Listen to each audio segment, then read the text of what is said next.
Some nights, the world feels too close, not loud, just near. Every thought brushing against another, every expectation gently tapping your shoulder. Not asking, just waiting. And even now, as you lie here, there may still be parts of you listening, listening for what comes next, for who might need you, for something you forgot to finish. Tonight, you don't have to listen anymore. Not because you are done, not because you are leaving, but because there is a place where women are allowed to soften their edges. A place where you can fade without disappearing, where becoming quiet does not mean becoming less. If it feels safe, let your breathing slow. Let the weight of the day rest where it is. You don't have to follow the story. You don't have to imagine perfectly. Just allow the words to pass through you like mist through trees, because somewhere, not far at all, there is a path that only appears when you stop trying to be seen. And tonight, you are allowed to walk it. She had learned over time how to stay visible, not in the obvious way, not loud, not demanding, but present in the pauses, present in the way she answered before questions were fully formed, present in how she sensed what was needed before it was spoken. The world did not ask this of her directly. It never had to.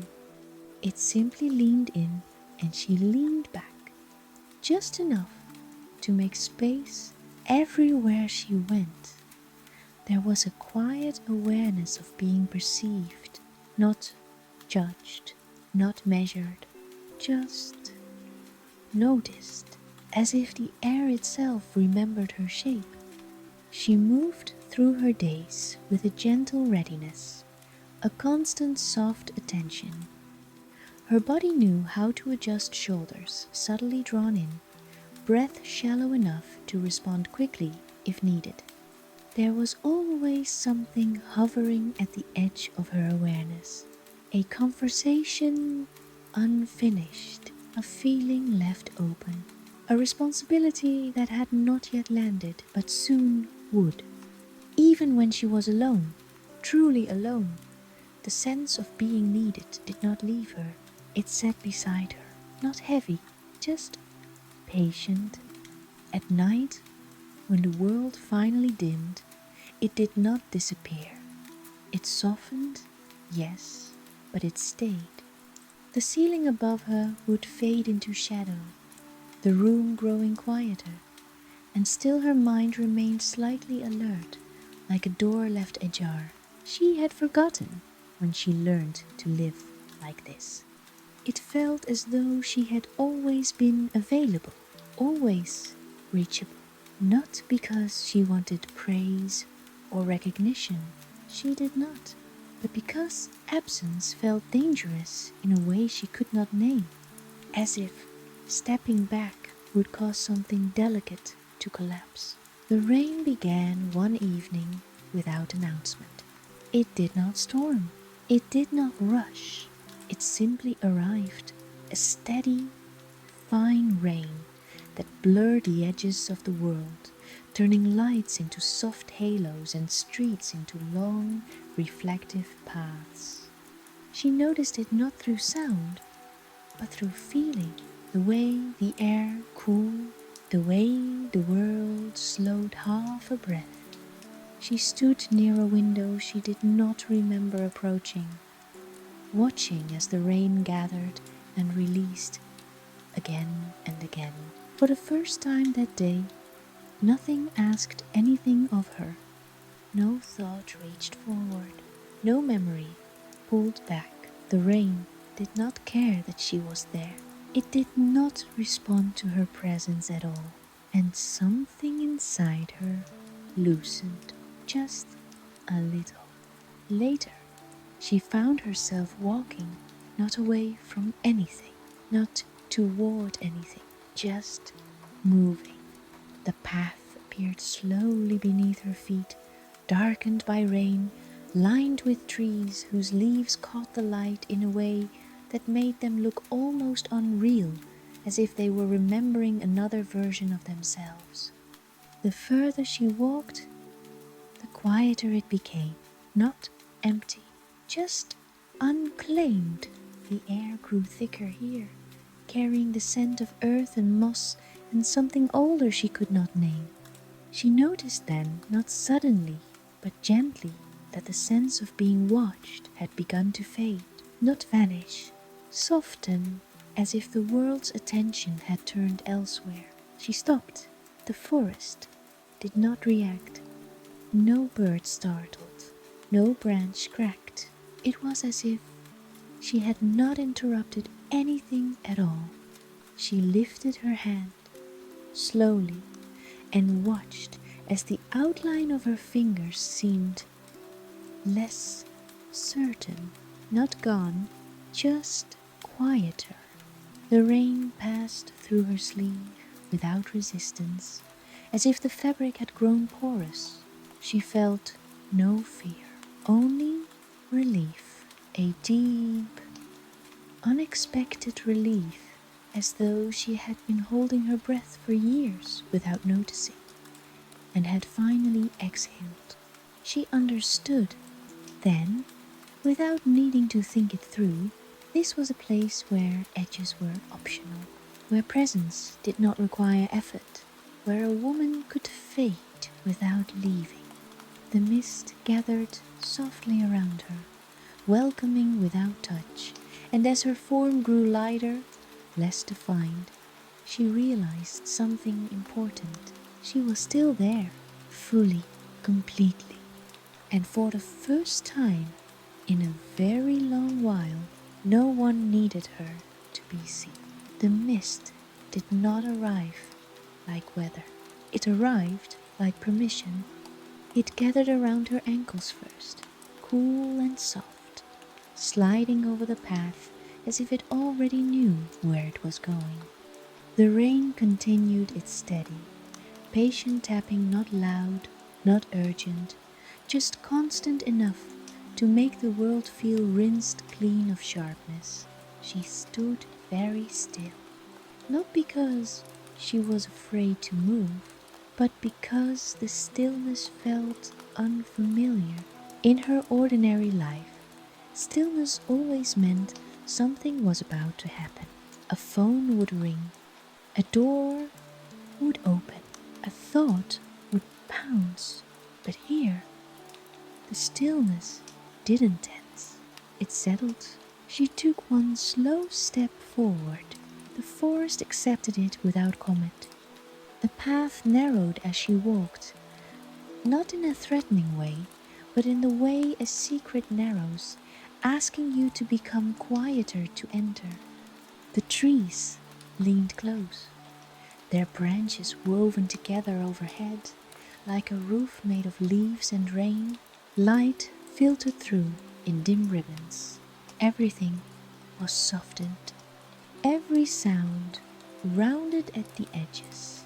Even her own breathing sounded different here, deeper, slower, as if the air itself was teaching her how to breathe like someone who had nowhere to be. She looked down at her hands again. They were still hands, but the outline wasn't insisting. It was as if the shape of her had stopped trying so hard to be definite. She flexed her fingers. The movement was real, but the feeling that usually accompanied movement, that invisible echo of someone might need you, was missing. In its place was something almost startling. Privacy. Not the kind of privacy you get when you lock a door. A deeper kind. A kind that lives inside your skin. She walked on. The forest grew thicker, and with it the mist. It rose higher now, wrapping around her calves, her knees, then drifting around her hips like a slow tide. The air smelled like wet stone and moss and something else, something faintly sweet, like the memory of warm tea or old paper, or the inside of a wooden drawer where calm things are kept. She had no name for it, but her body recognized it. Her shoulders released, her jaw unclenched without being told.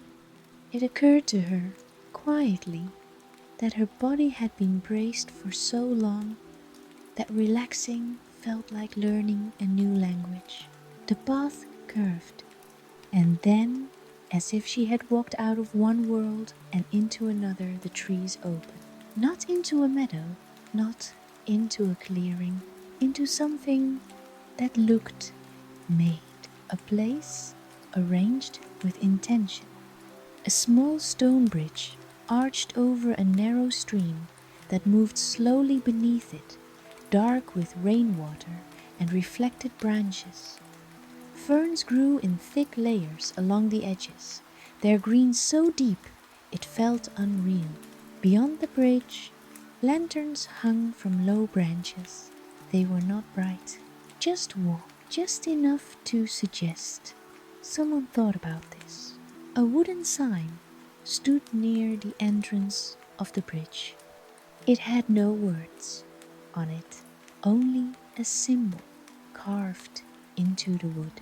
At first glance, it looked like a circle, but when she focused, she realized it wasn't a closed circle at all.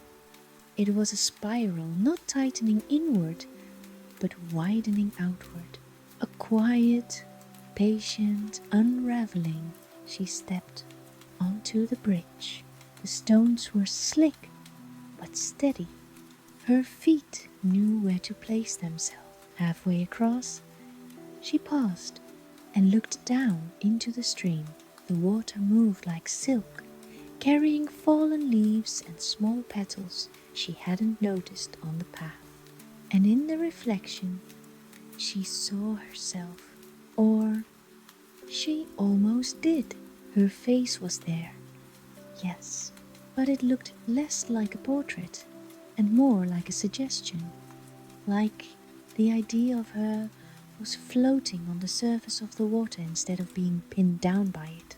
She should have felt alarm. She didn't. She felt tender, as if she had stumbled upon a part of herself that had been waiting quietly in the background. On the other side of the bridge, the forest felt different. The air changed, not colder, not warmer, just softer, as if the atmosphere had thickness, like velvet. She took a breath and felt it, felt the way it didn't rush into her lungs, didn't demand. It entered slowly, as if it knew she had been living too fast for too long. She walked forward, guided by lantern light and instinct. The ground under her feet became less like a path and more like a floor, packed earth, then wood, then smooth stone again, arranged in gentle patterns like someone had laid them down by hand. And then she saw it, not a cottage, not exactly, a house. Yes, small and low and quiet, but the walls were not solid in the way a normal house is solid. The structure seemed to be half built out of the mist itself. It was there, and also slightly not. The roof was dark and wet with rain, but the edges blurred into the fog as if the building didn't want to fully commit to being visible. Windows glowed, warm light moving gently, like candlelight or firelight behind curtains. The door stood slightly open, not inviting, not warning, just open. She stopped a few steps away and listened. There was no sound from inside, no voices, no footsteps, Only rain, only her breathing, only the forest holding its breath with her. A thought appeared small, cautious. What if I'm not supposed to go in? Another thought followed, softer. What if you are, but not as you usually are? She looked down at herself again. Her coat looked lighter, not in color, in weight, as if the fabric held less of her day, as if it had released whatever she brought with her.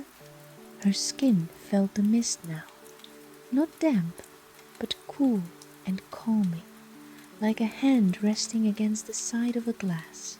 She took a slow step forward. The house did not react. She reached for the door. Her hand hovered, and in that hovering, she noticed something that made her chest tighten, not from fear, but from recognition.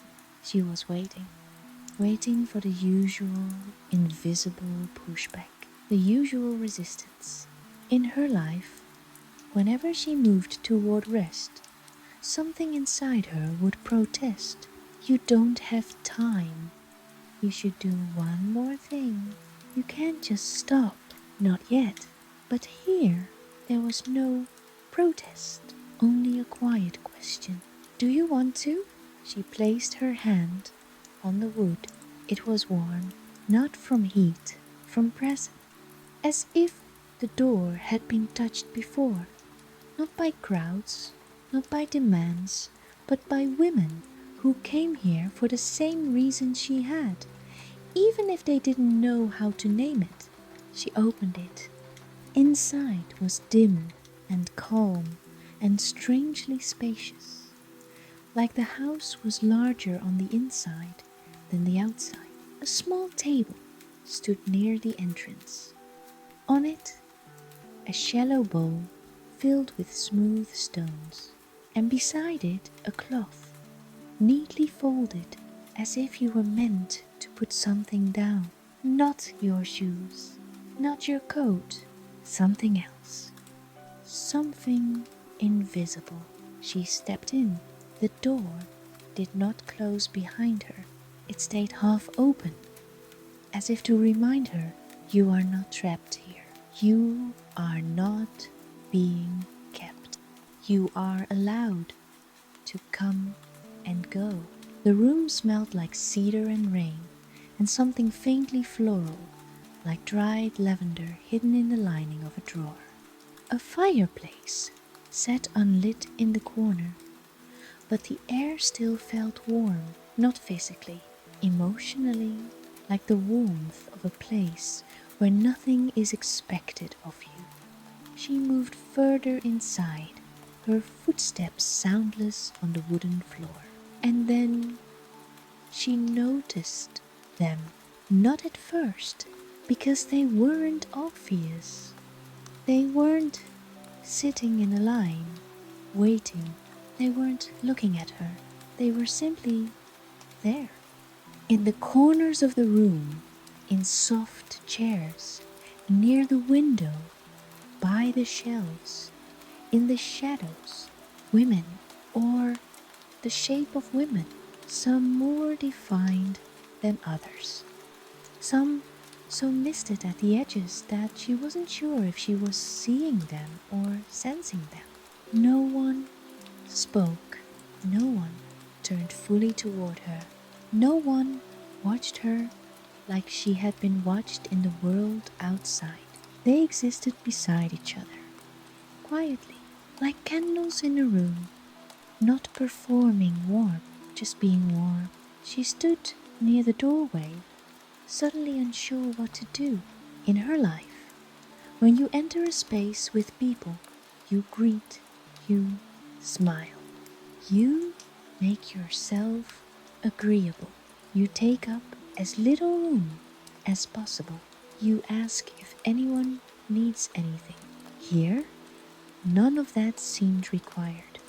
And because it wasn't required, it felt strange. Her throat tightened, not because she wanted to cry, because she didn't know how to exist without offering something. One of the women sitting near the far window lifted her head slightly. Her face was turned toward the rain outside, not toward her, and yet, without looking, she spoke. Her voice was quiet, like it had been resting for a long time. "You can fade here," the woman said. "No emphasis, no drama, just truth, and you won't be punished for it." The words landed in the room like a soft cloth being placed over sharp edges. The woman continued, still not turning. "Most places only understand two things," she said, "being there and being gone." She paused, as if listening to the rain. "But there is a third way," she whispered, "to be not fully visible, a small silence. Then, almost gently, to be unclaimed for a while." The protagonist swallowed. She didn't answer.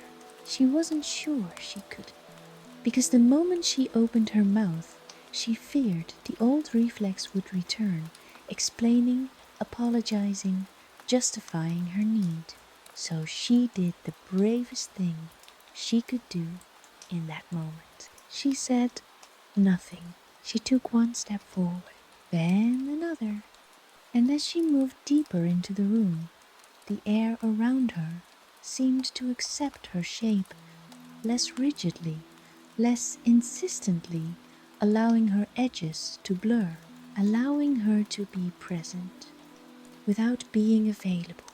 She walked toward the table by the stones. Her eyes rested on the bowl. Each stone was different, some pale and smooth, some dark and heavy, some speckled, cracked, worn down by time. They looked ordinary until she noticed what was carved into them. Not words, tiny symbols, marks, like each stone represented something. A role, a burden, a promise, a silent responsibility. She didn't know how she knew this. She just did. Her fingers hovered over the stones, and then she felt it. A pull, not from the stones, from inside her chest, the part of her that had been holding too much for too long. The part of her that kept showing up, even when no one said thank you. Her fingertips touched one stone. It was heavier than it should have been. She lifted it. And with the weight in her hand, a memory flickered. A moment of saying yes when she meant no. A moment of smiling while tired. A moment of being strong when she wanted to be held. She set the stone back down gently, not ready. Not yet, but noticing that was enough. She stepped away from the table and found an empty chair near the fireplace. It looked like it had been waiting for a long time, not for her specifically, for whoever needed it. She sat, and as she settled into the chair, the mist that clung to her skin seemed to deepen, as if the room itself whispered, "You don't have to be sharp here. You don't have to be defined. You can simply soften." Outside, the rain continued. Inside, the women remained quietly present, and slowly, without anyone telling her to relax, without anyone asking her to heal, she felt herself begin to fade, not into nothing, into rest.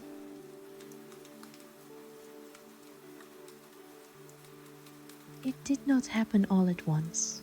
There was no moment where she vanished, no dramatic thinning of the air, no sharp transition from one state to another. Instead, the disappearing began the way sleep begins, quietly, gradually, with small permissions. She sat in the chair near the unlit fireplace, her body held by wood that felt warm in a way that had nothing to do with heat. The chair did not mold itself to her. It did not adjust or respond. It simply allowed her wait. Outside, rain traced thin lines down the window panes. Inside, the room remained hushed, as if sound itself had decided to rest. The women around her did not move much. Some shifted slightly in their seats. Some leaned their heads back. Some seemed barely there at all. No one spoke, and yet the room felt full, not crowded, but complete. She became aware of her breathing again, not because it was shallow or tight, because it was unnecessary.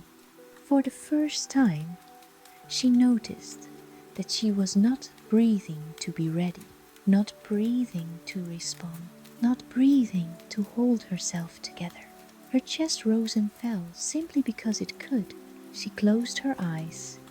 At first, she expected the familiar resistance, the mind's reflex to fill silence with review and replay.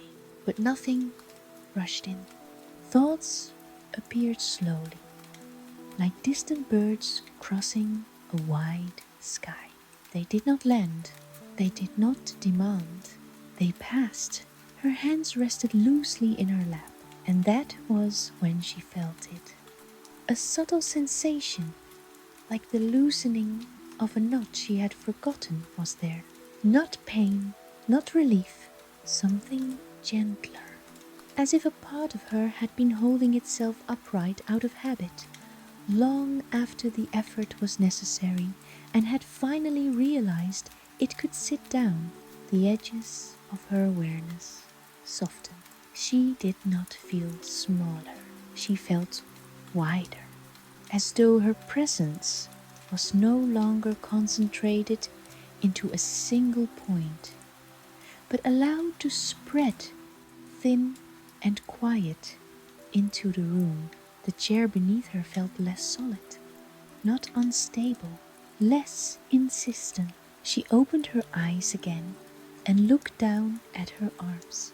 They were still there, but they did not seem to belong to her in the usual way. There was space between her skin and the idea of herself, a separation she had never known how to create before. A soft voice spoke not aloud, but not entirely inside her either. It came from the room, from the walls, from the women who had been here longer than she had. "You are not leaving yourself," the voice seemed to say. "You are setting yourself down." She swallowed. A familiar fear stirred, then gentle but persistent. What if she went too far? What if she faded so much that there was no clear way back? The fear did not tighten her chest the way it usually would. Instead, it hovered, waiting to be acknowledged. She opened her eyes again and looked around the room. No one had disappeared completely. Even the women, whose forms were barely defined, were still present. They existed like reflections on water, like outlines remembered by the light. The woman near the window, the one who had spoken earlier, shifted slightly and finally turned her head. Her face was calm, lined softly, as if she had lived many lives without being worn down by them. "You don't fall away here," she said quietly. Her voice did not carry. It arrived. "You thin," she continued. "You soften. You learn how to exist without gripping your own edges." In front, she paused, watching the rain beyond the glass. "Most of the world only knows how to hold people tightly," she said, "and then it calls the bruises connection." The words landed gently, They did not accuse, they did not explain, they simply existed, like a truth that had been waiting patiently. The woman's gaze returned to the window. No one here will ask you to disappear faster than you're ready, she added, and no one will let you disappear farther than you can return from. The reassurance settled into her bones. Not like a promise, like a rule of nature. She closed her eyes again. This time, she allowed the sensation to deepen. She imagined, not forced, not detailed, the idea of herself loosening, like mist lifting from the ground at dawn, still there, just no longer held down by gravity. Her thoughts slowed further. She noticed the absence of something she had always carried, the subtle scanning, the constant background checking with the world. Is everything okay? Is anyone waiting? Did I forget something? That noise had gone quiet, not silenced, rested. And in that rest, something unfamiliar emerged, a feeling she had not expected. Sadness, not sharp, not overwhelming, a tender sadness, like touching an old photograph you didn't know you missed. Memories surfaced then, not in order, not demanding attention, moments where she had stayed when she wanted to leave, moments where she had smiled through exhaustion, moments where she had been the steady one, the reliable one, the quiet anchor. She did not relive them, she did not judge them. They floated past, like leaves on the stream outside, and for the first time, she did not feel proud of her endurance. She felt compassionate toward it, toward the version of herself who had believed staying visible was the same as staying safe. Her body grew lighter, not weightless, just less dense. The boundary between her skin and the air thinned. She could feel the room through herself, the presence of the other women, not as separate bodies, but as shared quiet, as if they were all resting inside the same breath. She realized then what this place truly was, not a refuge from the world, a correction, a reminder of a state of being that had always been available, just rarely allowed. She opened her eyes once more. The room looked different now. The edges of objects blurred slightly. The lantern light smeared softly into the air. The women appeared less like individuals and more like variations of the same quiet strength. She was becoming like them, not copying, remembering. Her fear returned briefly softer now. What if I like this too much? The question carried the old warning, the one she had learned early. That rest must be temporary. That softness must be earned. That disappearance is dangerous. Before she could follow the thought, another presence answered, not with words, but with feeling, a warmth in her chest, a steady calm. You are not escaping your life, it seemed to say. You are learning how to step out of its glare. The difference mattered. She let herself fade further. Her form thinned until it felt less like a body and more like a shape remembered by the space it occupied. She was aware, vividly aware, yet unbound by urgency. Time did not stretch. It dissolved. Minutes passed, or maybe hours. It no longer mattered. At some point, she noticed that she could see herself, not from outside, from within, like a figure in mist, gentle and indistinct, but undeniably present. She was there, still, fully, and yet not required. No one would ask her a question in this state. No one would place something in her hands. No one would lean on her without permission. The relief was profound, not traumatic, profound in the way deep water is profound.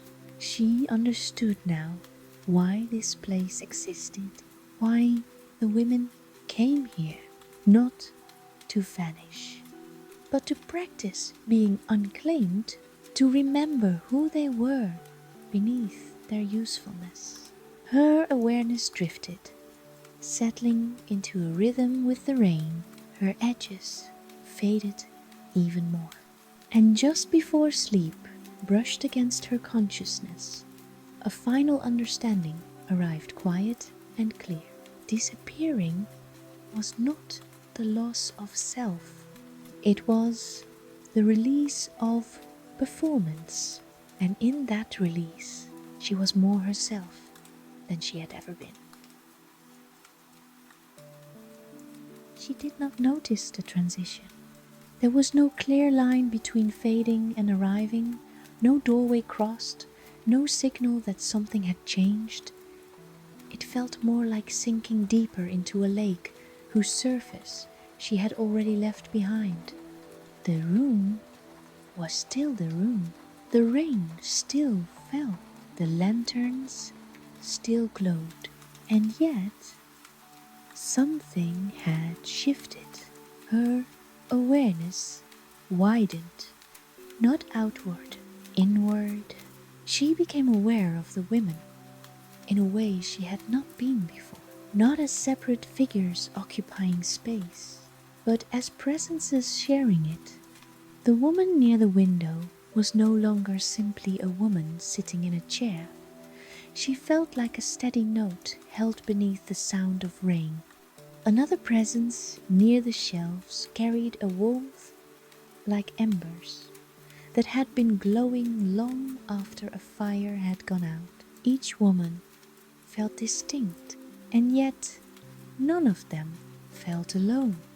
The silence between them was not empty. It was woven, a shared quiet, thick with understanding. She sensed, without being told, that no one here had arrived by accident. They had all walked paths like hers, paths lined with expectations that never announced themselves as burden, paths that rewarded endurance and called it virtue, paths where disappearing had always felt forbidden. Until it hadn't, she became aware of movement, not walking, shifting. One of the women rose from her chair near the fireplace. Her form was softer at the edges than most, her outline dissolving gently into the air as she moved. She crossed the room without sound and knelt beside a low table near the center. Her movements were slow, deliberate, as if speed had been unlearned. The woman placed her hands flat on the surface of the table and closed her eyes. A quiet ripple moved through the room, not visible, felt. The others responded not consciously, not in unison, but naturally, like a body responding to breath. A few women leaned forward. Some shifted closer. No one spoke. She realized then that this place had a rhythm, and that rhythm did not belong to time. It belonged to presence. She felt herself drawn toward the center of the room, not by instruction, but by resonance. Her chair seemed to loosen its hold on her, allowing her to rise without effort. Her feet touched the floor. She did not feel her weight the way she usually did. Her steps were guided not by intention, but by quiet curiosity. She joined the others near the table. Up close, she noticed details she hadn't before. Lines at the corners of eyes softened by rest, hands resting openly, palms unguarded, postures that did not brace or perform. These women were not holding themselves together, they were allowing themselves to be held. The woman who had knelt at the table opened her eyes. Her gaze passed over the group without settling on any one person. When she spoke, her voice was barely louder than the rain. "We come here when the world forgets how to let us go," she said. No introduction, no explanation, just truth. She placed one hand over the center of the table. It was smooth stone, cool and solid.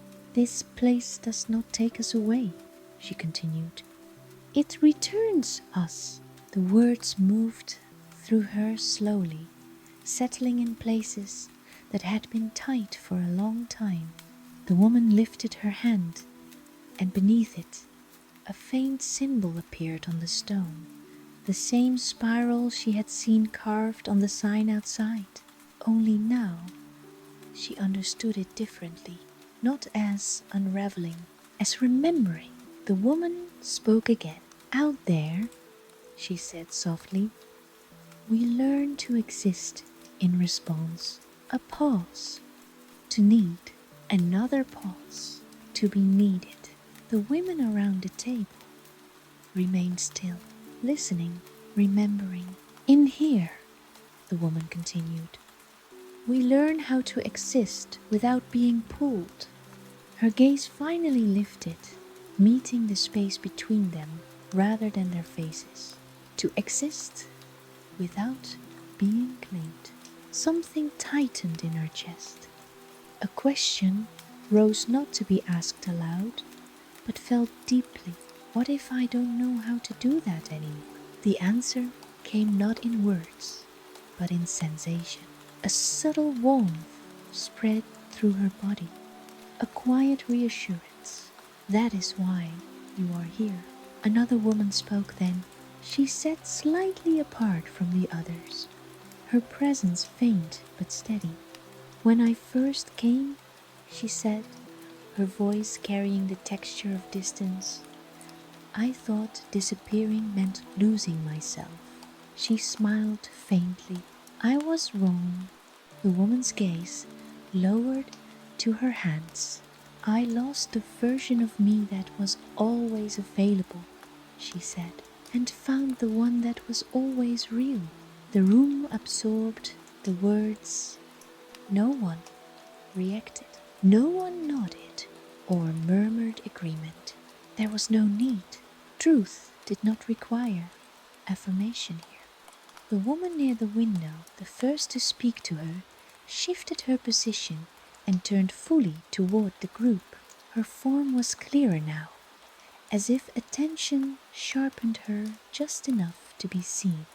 "Many of us were taught that being visible was the same as being safe," she said quietly. Her eyes moved gently through the circle. "That if we stayed present enough, helpful enough, steady enough, we would be protected." A soft exhale moved through the room. "But safety built on availability is fragile," the woman continued, "and it demands more every time." The words landed with precision. She felt them strike something true. The woman placed her hand over her heart. "We come here to remember that we are not held together by effort," she said. "We are held by being." Silence followed, not the kind that waits to be filled, the kind that settles. In that silence, she felt something loosen in her chest, a belief she had been carrying without knowing it, that if she was not present, something would fall apart, that if she softened, she would disappear entirely. That rest required permission. The women around the table stood together now, not touching, not crowding, but close enough to feel connected. She felt it then.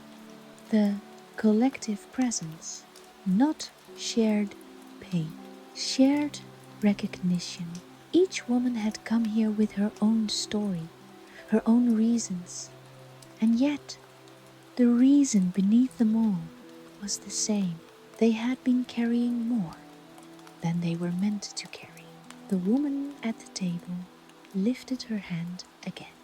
"This place does not ask you to stay," she said gently, "and it does not ask you to leave." She paused. "It only asks you to notice when you are holding yourself too tightly."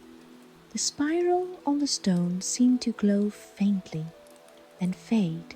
The ritual, if it could be called that, was complete. There was no climax, no instruction, just understanding.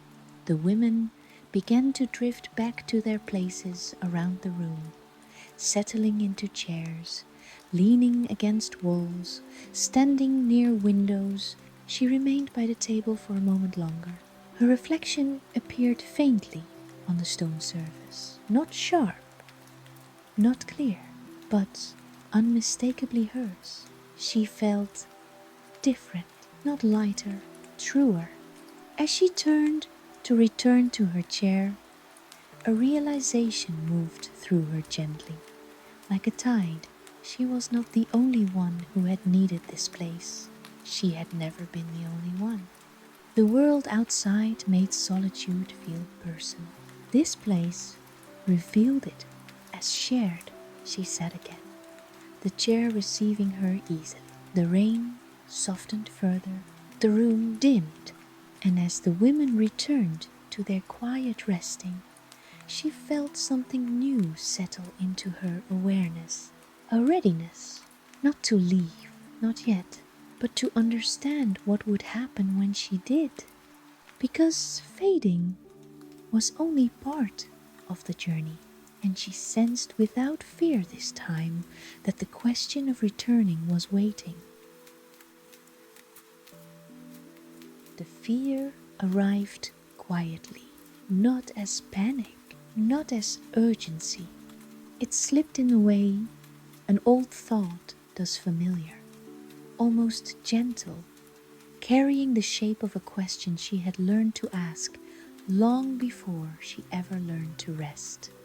It came to her as she sat in the chair, wrapped in the softened air of the room, her form still light, her edges still blurred. What happens if I stay? The question did not tighten her chest at first. It hovered, waiting. She listened to the rain, to the subtle breathing of the room, to the shared quiet of the women around her. Everything felt safe, balanced, held, and that, somehow, was what unsettled her. In her life, outside this place, safety was always conditional. Safety meant anticipation. Safety meant readiness. Safety meant staying alert enough to respond. Here, safety asked nothing of her, and that made her wonder what it would cost. She had spent so long believing that rest was temporary. A pause between efforts, a short inhale before the next demand. Something borrowed, never owned.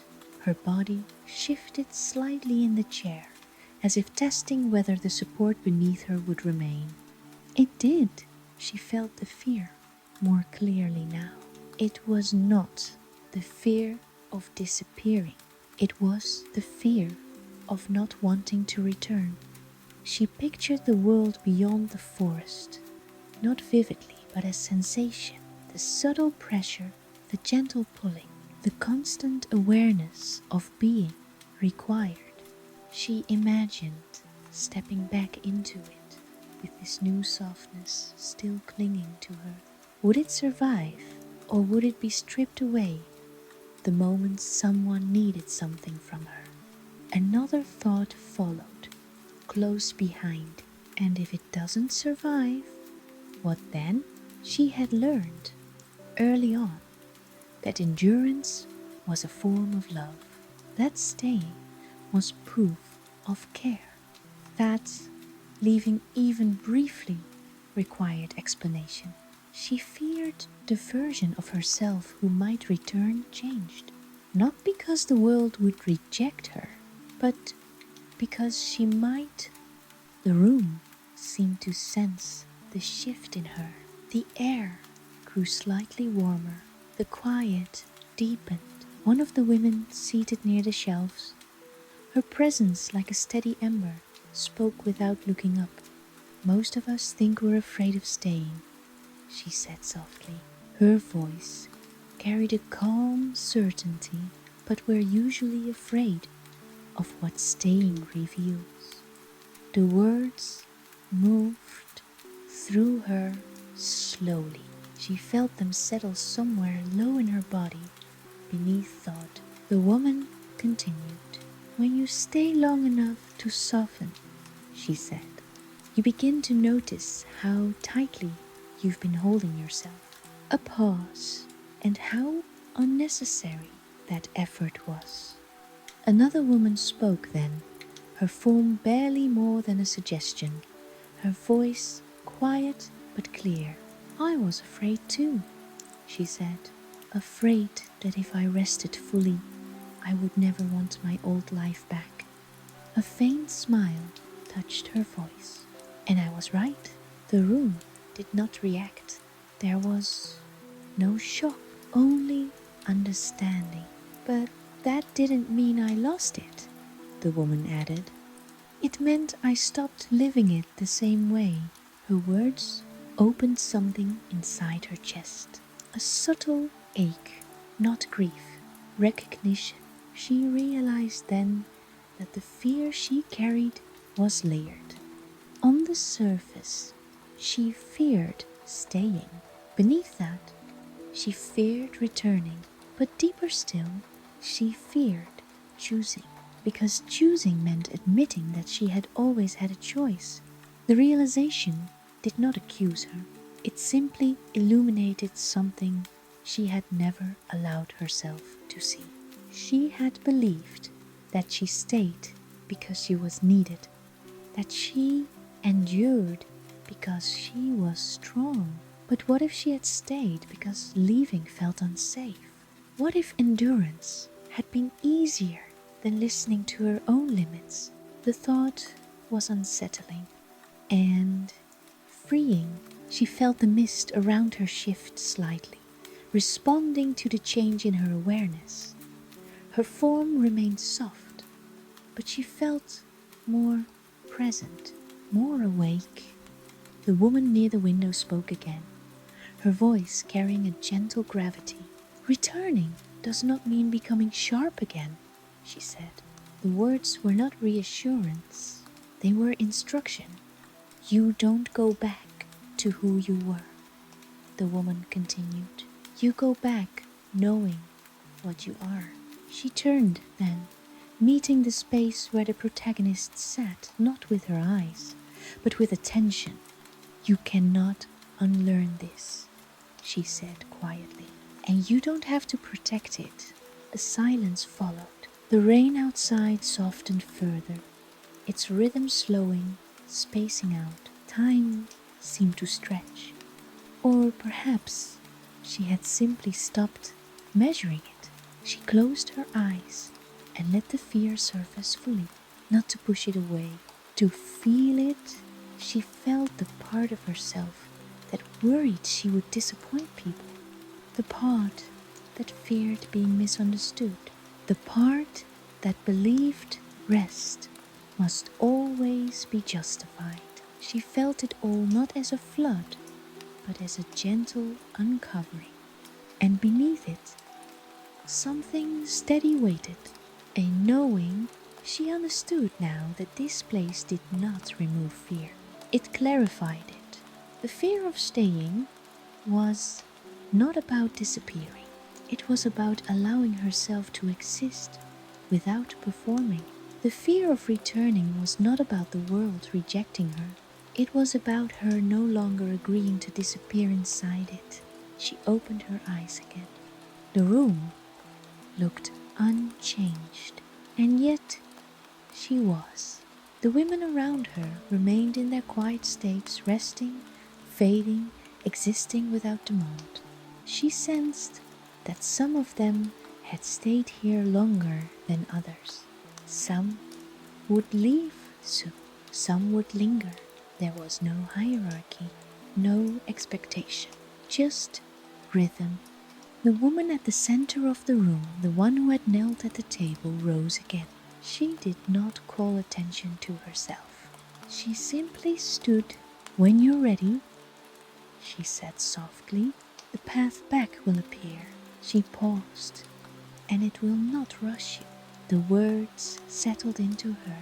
She felt a subtle shift in her body, a readiness forming, not urgent, not forced, just present. She was not being pushed out, and she was not being kept.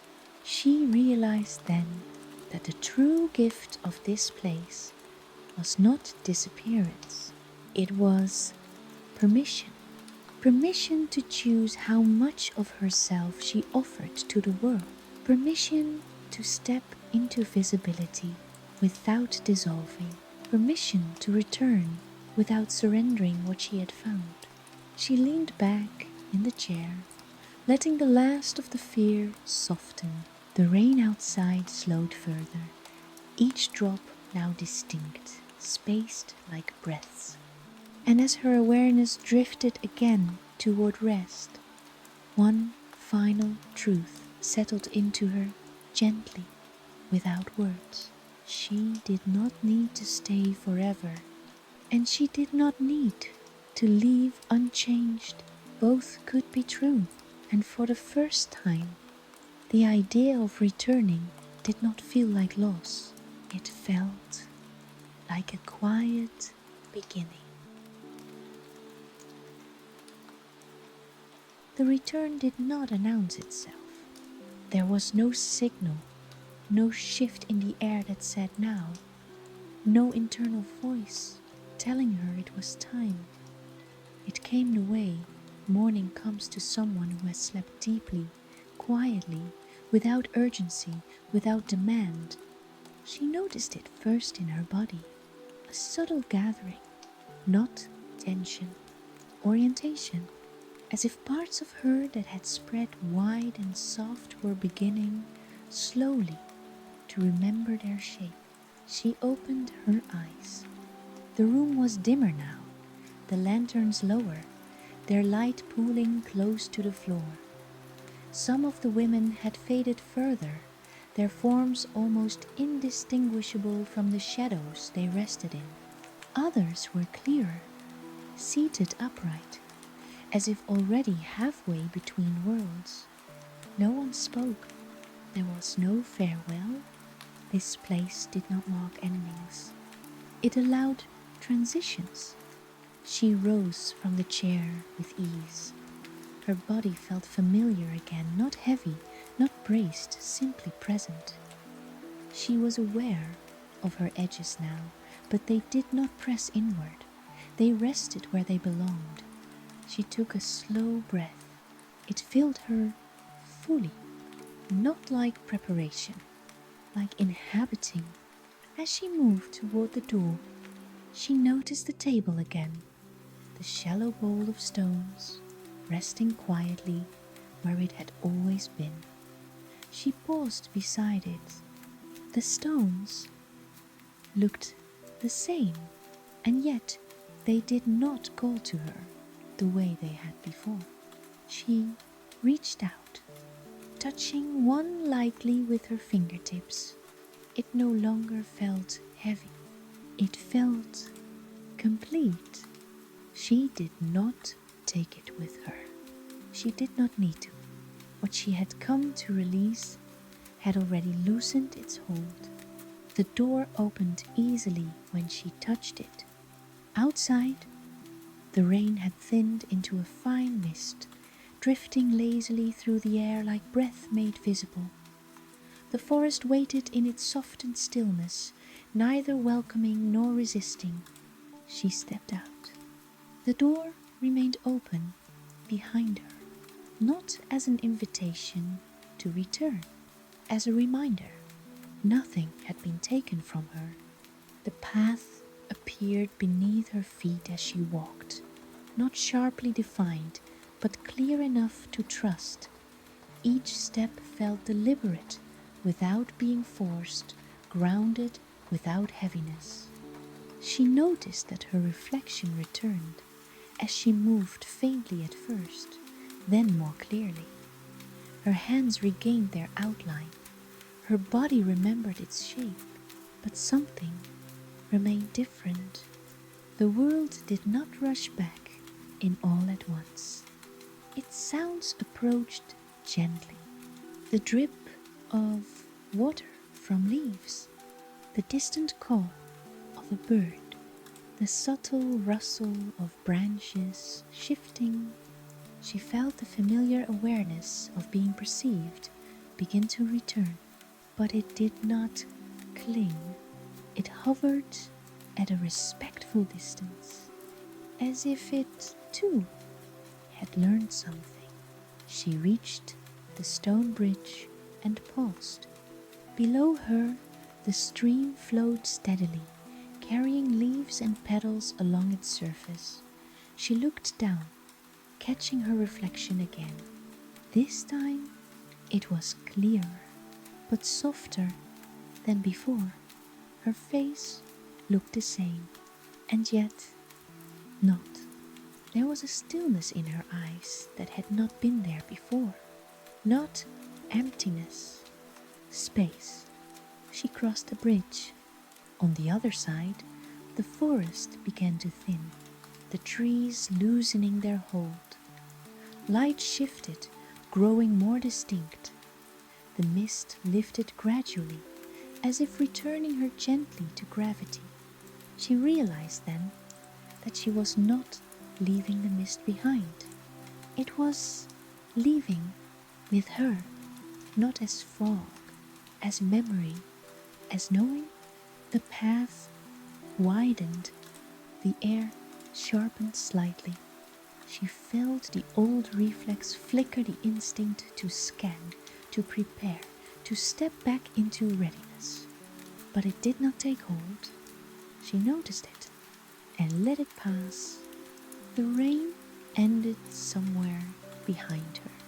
Not abruptly, it simply stopped. She stepped out of the forest and into the familiar world. Nothing looked different, and yet everything felt altered. The world still moved quickly. People still needed things.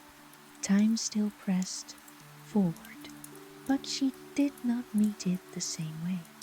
She felt her feet on the ground, her breath in her chest, her presence anchored not by obligation but by choice.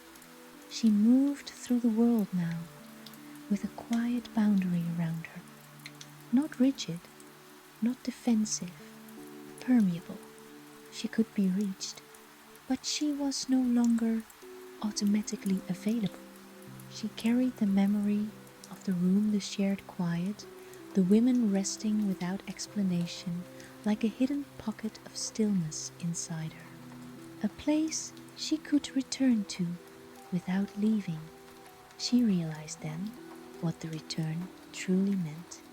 Not re-entering the world as she had been, but entering it with discernment, with softness, intact, with edges that could blur when needed and sharpen only when chosen.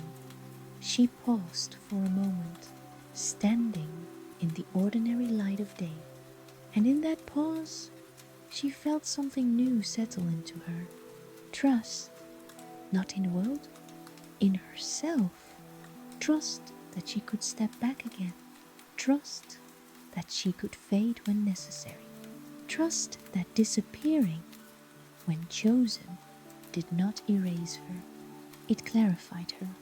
She took one final breath and walked on. That night, the world did what it always did. It kept moving. Lights blinked on and off in distant windows. Cars passed. Somewhere, someone laughed too loudly. Someone argued too quietly. Someone stared at a ceiling and tried to solve tomorrow before it arrived. The world did not pause because she had changed. It rarely does. And yet, when she returned to her room, when she stepped into the familiar dimness and closed the door behind her, she felt the difference immediately. Not in the room, in herself. The air was still. The bed waited. The same sheets, the same shadows, the same small sounds of a home settling into night. But inside her body, there was space now, a calm pocket, hidden beneath skin and bone, like a secret room no one could enter without invitation. She moved more slowly, not out of tiredness, out of permission. She lowered herself onto the bed and lay back, letting the mattress receive her weight without resistance. Her hands rested near her ribs, palms open, fingers loose. And for a moment, she simply listened, not for danger, not for the next demand, just listening. Somewhere beyond the walls, the last traces of rain began again light, almost imaginary, a fine tapping against glass, like someone gently drumming fingers on a windowsill. She breathed in, and something inside her responded. Not tension, recognition. The mist was not here, in the way it had been in the forest. There were no lanterns, no softened house, half made of fog, no women in corners, holding silence like candles. But the feeling of it arrived anyway. A faint coolness along her skin, a softness around her awareness, as though the edges of her thoughts were beginning to blur the way they had in that quiet place. She closed her eyes.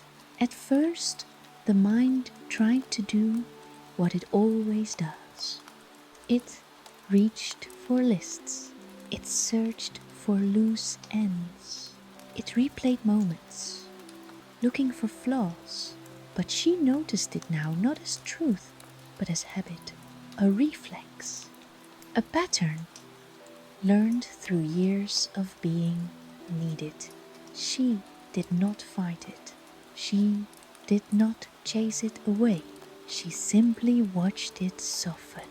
She imagined gently, without effort, the stone bridge again, not the details. Just the feeling of standing there, looking into the stream, seeing herself not as a sharp outline, but as something tender and present.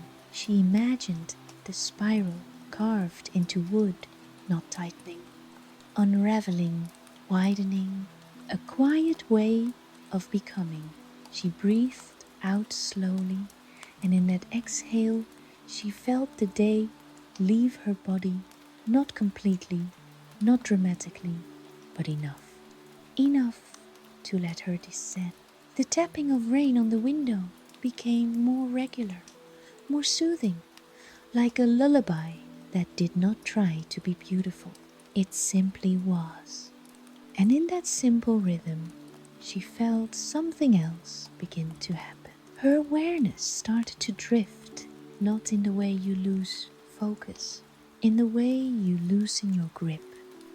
She could feel the boundary between waking and sleeping thinning, and instead of resisting it, instead of clinging to clarity, she allowed it. She allowed herself to become less defined, less sharp, less available. The mist returns then, not as weather, but as sensation, a gentle veil settling over the world. She felt it in her forehead, where tension often gathered. She felt it behind her eyes, where thoughts often insisted. She felt it along her shoulders, where the invisible weight of responsibility liked to sit. And slowly, as if the mist had its own intelligence, it moved through her, not pushing, not pulling, simply dissolving what didn't need to be held so tightly. A memory surfaced. Not a scene, a feeling, the moment in the quiet house when she realized she could sit among the women without offering anything, without smiling, without explaining, without apologizing for existing. The memory warmed her chest, not because it was comforting in a sentimental way, because it was true. She had experienced something her body would not forget. She had been unclaimed, and she had survived it. More than that, she had been herself in it. That truth settled deeper, spreading like warmth through cold fingers. And now, lying in her bed, she sensed the invisible door within her, the one that led back to that place, still open. Not outside her, inside, a doorway in her own awareness. She did not need to walk into the forest to reach it. She did not need rain or lantern light. All she needed was the willingness to soften her grip, to let the edges blur, to stop performing wakefulness, to stop being on duty. Her breathing slowed, the muscles in her face relaxed, her jaw softened, as if releasing words she did not need to say. The rain continued its quiet tapping, steady and patient, and in the dimness behind her closed eyes, she saw something not clearly, not like a dream image, but like a feeling turned into light, a pale mist drifting between trees, a house with blurred edges, a warm window glowing, and inside, the women, not looking at her, not waiting for her, simply existing together in quiet permission. She felt tears behind her eyes for a moment. Not sadness, something softer, a release, the ache of realizing how long she had lived without this, and the relief of knowing she didn't have to live that way forever. She let the tears remain unspilled. They softened back into her body, becoming part of the quiet. As sleep approached more closely, one last thought arrived, simple, clear, and kind. You can be here and still not be reachable. The thought did not demand action. It did not insist on change. It was not a promise to become someone new. It was permission to become who she already was, beneath the effort. Her awareness drifted further. The room around her faded. The edges of sound blurred. The rain became a distant hush. And as she slipped gently towards sleep, she understood something with a calm certainty. Disappearing was not the opposite of presence. It was a different kind of presence. A presence that belonged to her. A presence that did not need to be earned. A presence that could soften into mist whenever she needed it and return again quietly, without leaving. And then, as if the night itself had learned how to hold her, she faded, not into nothing, into rest.